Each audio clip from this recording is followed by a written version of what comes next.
ಸ್ನೇಹಿತರೆ, welcome to ಮಸ್ತ್ ಮಾತು. ನಾನು ಗೀರ್ವಾಣಿ. ಮಸ್ತ್ ಮಾತು ಚಾನಲನ್ನು ಸಬ್ಸ್ಕ್ರೈಬ್ ಆಗದೆ ಇದ್ದರೆ ಈಗಲೇ ಆಗಿ, ಲೈಕ್ ಮಾಡಿ, ಹಾಗೆ ನಿಮ್ಮ ಒಪಿನಿಯನ್ ಕೂಡ ಮ್ಯಾಟ್ರ್ ಆಗುತ್ತೆ, ಕಮೆಂಟ್ ಮಾಡಿ ತಿಳಿಸಿ.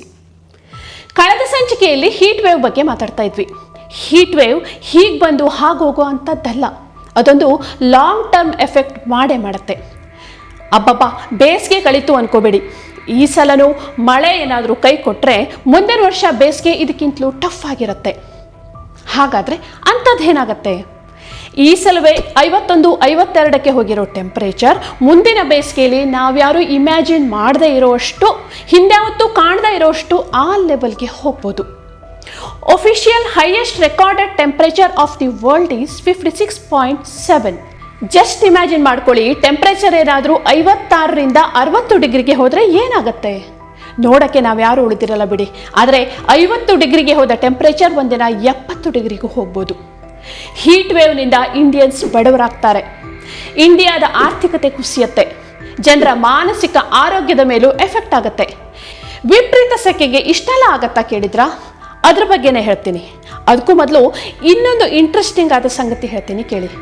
ಜಗತ್ತಿನ ಕೂಲ್ ದೇಶಗಳೆಲ್ಲ ಶ್ರೀಮಂತರು, ಆದರೆ ವಾಮ್ ಅಥವಾ ಉಷ್ಣತೆ ಹೆಚ್ಚಿರೋ ದೇಶಗಳೆಲ್ಲ ಬಡವರೇ. ಅರಬ್ ರಾಷ್ಟ್ರವೊಂದನ್ನು ಬಿಟ್ಟು ಏಷ್ಯಾದ ಬಹುತೇಕ ಕಂಟ್ರಿಗಳು ಹಾಗೂ ಸೌತ್ ಆಫ್ರಿಕಾದ ದೇಶಗಳೆಲ್ಲ ಬಡವರೇ. ಇದಕ್ಕೆ ಕಾರಣ ಹೀಟ್, ಉಷ್ಣತೆ. ವಿಪರೀತ ಸೆಕೆ ಆಗತ್ತೆ, ಅದರಿಂದ ಬಡವರು ಯಾಕೆ ಆಗಬೇಕು ಕೇಳಿದ್ರಾ? ಎಸ್, ಅದಕ್ಕೂ ಆನ್ಸರ್ ಇದೆ. ಸಿಂಪಲ್ ಆಗಿ ಹೇಳಬೇಕು ಅಂದರೆ, ಸೆಕೆ, ಉಷ್ಣತೆ ಹೆಚ್ಚಿರೋ ಕಡೆ ಪ್ರೊಡಕ್ಟಿವಿಟಿ ಕಮ್ಮಿ ಆಗುತ್ತೆ, ಜನರು ಬೇಗ ಸುಸ್ತಾಗ್ತಾರೆ, ಆಯಾಸದಿಂದ ಜಾಸ್ತಿ ಕೆಲಸ ಮಾಡೋಕ್ಕೆ ಆಗಲ್ಲ, ಹೀಗಾಗಿ ಆರ್ಥಿಕತೆ ಬೆಳೆಯೋದಿಲ್ಲ. Finland, Iceland, Norway, Sweden, Switzerland ಅಂತ ಕೋಲ್ಡ್ ಕಂಟ್ರಿಗಳು ಹ್ಯಾಪಿನೆಸ್ ಇಂಡೆಕ್ಸ್ನಲ್ಲಿ ಟಾಪ್ನಲ್ಲಿವೆ. ಯಾಕೆ ಅಂದರೆ ಕೋಲ್ಡ್ನಿಂದ ಬಚಾವಾಗೋದು ಹೇಗೆ ಅನ್ನೋದನ್ನು ಅವು ಕಂಡುಕೊಂಡಿವೆ. ಕೂಲ್ ದೇಶದ ಜನರು ಕೂಲ್ ಆಗಿರ್ತಾರೆ, ಹೀಟ್ ಪ್ರದೇಶದ ಜನರ ಥರ ಅವರು ಅಗ್ರೆಸಿವ್ ಆಗಿರಲ್ಲ. ಆದರೆ ನಮ್ಮಲ್ಲಿ ಹೀಟ್ ವೇವ್ನಿಂದ ಜನ ಹೈರಾಣಾಗಿದ್ದಾರೆ. ವೆದರ್ ಚೇಂಜ್ ಆಗ್ತಾ ಇರೋದರ ಪರಿಣಾಮ ನಮ್ಮ ಮೂಡ್ ಮೇಲೆ, ನಮ್ಮ ಪ್ರೊಡಕ್ಟಿವಿಟಿ ಮೇಲೆ, ನಮ್ಮ ಎಕಾನಮಿ ಮೇಲೂ ಆಗ್ತಿದೆ. ನಮ್ಮ ದೇಶದ 75% ಜನ ಪಬ್ಲಿಕ್ನಲ್ಲಿ ಕೆಲಸ ಮಾಡ್ತಾರೆ. ಆಫೀಸ್ಗಳಲ್ಲಿ ಕೆಲಸ ಮಾಡೋರಿಗಿಂತ ಬಿಲ್ಡಿಂಗ್ ಕನ್ಸ್ಟ್ರಕ್ಷನ್, ಕೃಷಿ, ಬೀದಿ ವ್ಯಾಪಾರಗಳಲ್ಲಿ, ಸ್ವಿಗ್ಗಿ, ಆನ್ಲೈನ್ ಬಿಸ್ನೆಸ್ ಥರದ ಕೆಲಸಗಳಲ್ಲಿ ಇರೋರೇ ಜಾಸ್ತಿ. 4ರಲ್ಲಿ 3 ಮಂದಿ ಫಿಸಿಕಲ್ ರಿಲೇಟೆಡ್ ಕೆಲಸ ಮಾಡ್ತಾರೆ. ಇಂಥ ಅನ್ಆರ್ಗನೈಸ್ಡ್ ಸೆಕ್ಟರ್ ಮೇಲೆ 75% ದೇಶ ಡಿಪೆಂಡ್ ಆಗಿದೆ. ಈ ಸೆಕ್ಟರ್ಗಳು ದೇಶದ GDPಗೆ 1/3 ಕಾಂಟ್ರಿಬ್ಯೂಟ್ ಮಾಡ್ತವೆ. ಆದರೆ ಇವರಿಗೆ ಬಿಸಿಲಿನಿಂದ, ಹೀಟ್ ವೇವ್ನಿಂದ ರಕ್ಷಣೆ ಇಲ್ಲ. ಹೀಟ್ ವೇವ್ನಿಂದಾಗಿ ಇವರ ಪ್ರೊಡಕ್ಟಿವಿಟಿಯಲ್ಲಿ 5-10% ಕಮ್ಮಿ ಆಗ್ತಿದೆ. ಡಿಹೈಡ್ರೇಷನ್ನಿಂದಾಗಿ ಬೇಗ ಸುಸ್ತಾಗ್ತಾರೆ, ಕಾಯಿಲೆ ಬೀಳ್ತಿದ್ದಾರೆ, ಅದೆಷ್ಟೋ ಮಂದಿ ಪ್ರಾಣವನ್ನು ಬಿಡ್ತಿದ್ದಾರೆ. ಹೀಟ್ ವೇವ್ನಿಂದಾಗಿ ಹಣ್ಣು ತರಕಾರಿಗಳು ನಾಶ ಆಗ್ತವೆ, ಇದರಿಂದಾಗಿ ಫುಡ್ ಪ್ರೈಸಸ್ ಕೂಡ ಜಾಸ್ತಿ ಆಗುತ್ತೆ. ವಿಪರೀತ ಹೀಟ್ನಿಂದಾಗಿ ರೈತರಿಗೆ ಹೊಲಗಳಲ್ಲಿ ಕೆಲಸ ಮಾಡೋದು ಕೂಡ ಕಷ್ಟವಾಗ್ತಾ ಹೋಗುತ್ತೆ. ಒಂದು ರಿಪೋರ್ಟ್ ಪ್ರಕಾರ ನಮ್ಮ ದೇಶದಲ್ಲಿ 20 ಕೋಟಿ ಜನ ಹೀಟ್ ವೇವ್ಗೆ ತುತ್ತಾಗ್ತಿದ್ದಾರೆ. 2040 ಹೊತ್ತಿಗೆ GDPಯಲ್ಲಿ 2.5ರಿಂದ 4.5ರಷ್ಟು ಕುಸಿತ ಆಗ್ಬೋದು. ಅಂದರೆ ಎಕಾನಮಿಗೆ ಪ್ರತಿ ವರ್ಷ $126 ಬಿಲಿಯನ್ ನಷ್ಟ ಆಗ್ತಾ ಇದೆ ಎನ್ನಲಾಗ್ತಾ ಇದೆ.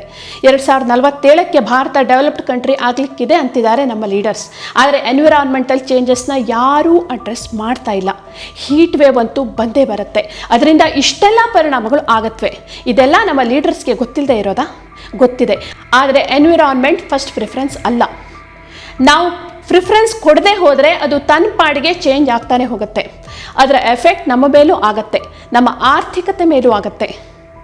ಇನ್ನು ಹೀಟ್ ನಮ್ಮ ಮೆಂಟಲ್ ಹೆಲ್ತ್ ಮೇಲೂ ಪರಿಣಾಮ ಬೀರುತ್ತೆ. Climate change is changing us from the inside and out. UK ಅಂಥ ಡೆವಲಪ್ಡ್ ದೇಶಗಳಲ್ಲಿ ಇದೆಲ್ಲ ರಿಸರ್ಚ್ಗಳು ನಡೆಯುತ್ತೆ. 2020ರಿಂದ ಅಲ್ಲೂ ಹೀಟ್ ವೇವ್ ಸ್ಟಾರ್ಟ್ ಆಗಿದೆ. ಆದರೆ ಅಲ್ಲಿ ಜನರ ಮೆಂಟಲ್ ಹೆಲ್ತ್ ಬಗ್ಗೆ ರಿಸರ್ಚ್ಗಳು ನಡೆಯುತ್ತೆ. ಅಲ್ಲಿನ 50% ಜನರ ಮೆಂಟಲ್ ಹೆಲ್ತ್ ಮೇಲೆ ಹೀಟ್ ವೇವ್ ಎಫೆಕ್ಟ್ ಮಾಡಿದೆ ಅಂತಿದ್ದಾರೆ. UK ಅಂಥ ಕೂಲ್ ಕಂಟ್ರಿಗಳಲ್ಲೇ ಪರಿಸ್ಥಿತಿ ಹೀಗಿರುವಾಗ ನಮ್ಮ ದೇಶದ ಜನರ ಮೆಂಟಲ್ ಹೆಲ್ತ್ ಏನಾಗಿರಬೇಡ? ನಮ್ಮ ದೇಶದಲ್ಲಿ ಈ ಥರದ ರಿಸರ್ಚ್ಗಳೆಲ್ಲ ನಡೆಯಲ್ಲ ಬಿಡಿ. ಆದರೆ ಒಂದಂತೂ ಸಿಂಪಲ್ ಆಗಿ ಅರ್ಥ ಮಾಡ್ಕೋಬಹುದು, ಹೀಟ್ ಜಾಸ್ತಿ ಇದ್ದ ಕಡೆ ಜನ ರಫ್ ಆಗಿರ್ತಾರೆ. ಹೀಟ್ನ ಇರಿಟೇಷನ್ನಿಂದಾಗಿ ಅವರಲ್ಲಿ ಪೇಷನ್ಸ್ ಇರಲ್ಲ, ಅಗ್ರೆಸಿವ್ ಆಗಿರ್ತಾರೆ, ಜಗಳಗಳು ಆಗ್ತವೆ, ದೊಂಬಿ ಕೊಲೆಗಳಂಥವು ಜಾಸ್ತಿ ಆಗ್ತವೆ. ರಾತ್ರಿ ಸೆಕೆಗೆ ನಿದ್ದೆ ಬರಲ್ಲ, ಇದರಿಂದಾಗಿ ಹಗಲಲ್ಲಿ ಎಂಗ್ಸೈಟಿ ಜಾಸ್ತಿ ಆಗುತ್ತೆ, ಜನರಲ್ಲಿ ಯೋಚನೆ ಮಾಡೋ ಶಕ್ತಿ ಕಡಿಮೆ ಆಗುತ್ತೆ. ಮೆಂಟಲಿ ಲೋ ಆಗ್ತಾರೆ. ಇದೆಲ್ಲದರಿಂದ ಪ್ರೊಡಕ್ಟಿವಿಟಿ ಕಮ್ಮಿ ಆಗುತ್ತೆ. ಅಗೇನ್ ಎಕಾನಮಿ ಮೇಲೆ ಎಫೆಕ್ಟ್ ಆಗುತ್ತೆ. ಸೊ ಹೀಗೆ climate change, heat wave, mental health, economy ಎಲ್ಲ ಇಂಟರ್ ಕನೆಕ್ಟೆಡ್.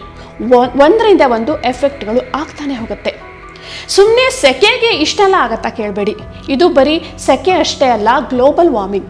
ಭೂಮಿ ಶಾಶ್ವತವಾದ ಬದಲಾವಣೆ ಕಡೆ ಸಾಗ್ತಾ ಇದೆ.